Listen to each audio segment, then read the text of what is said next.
হঠাৎ করেই অসুস্থ হয়ে গেলেন অপু বিশ্বাস। তারপর হসপিটালে ভর্তি হয়েছেন, আর তাকে দেখতে গিয়ে কান্না করে দিয়েছেন শাকিব খান।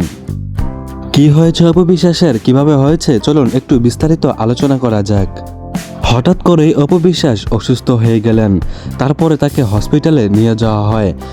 সেই খবর শোনার পর সাথে সাথে হসপিটালে গিয়ে উপস্থিত হয় শাকিব খান। শাকিব খান হসপিটালে গিয়ে দেখে অপু বিশ্বাসের হাতে ক্যানুলা ফিট করা এবং অপু বিশ্বাসের শরীর দেহ সবকিছু মনমরা হয়ে আছে। অপু বিশ্বাসকে দেখে শাকিব খান কান্না করে দিয়েছে। অপু বিশ্বাসের এই বেহাল দশা দেখে শাকিব খান তার নিজের চোখের পানি ধরে রাখতে পারেনি। কিছুক্ষণ কান্নাকাটি করার পর শাকিব খান অপু বিশ্বাসকে জিজ্ঞাসা করলো, তোমার এই বেহাল দশা কিভাবে হলো, তুমি হসপিটালে কেন আসলে, তোমার সমস্যা কি হয়েছিল?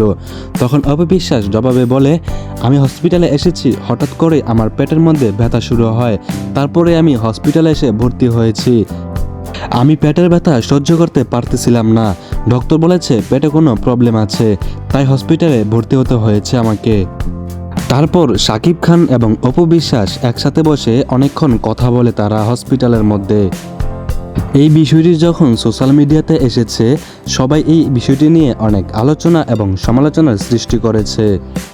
অপু বিশ্বাসের হসপিটালে আসা, শাকিব খান দেখতে যাওয়া, এই বিষয়টি নিয়ে অনেক বেশি গুঞ্জন চলতেছে সোশ্যাল মিডিয়াতে।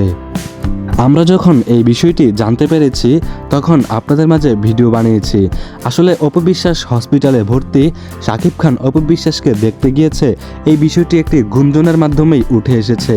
এই বিষয়ের কতটুকু সত্যতা আছে সেটা এখনও জানা যায়নি। এটা মূলত একটা গুঞ্জনই ছড়িয়ে পড়েছে, ব্যাপকভাবে ছড়িয়ে পড়েছে এবং আলোচনা সমালোচনার সৃষ্টি হচ্ছে। আজকের ভিডিও এতটুকু পর্যন্তই। ভিডিওটি ভালো লাগলে শেয়ার করে দিবেন এবং আমার চ্যানেলটি সাবস্ক্রাইব করে দিবেন।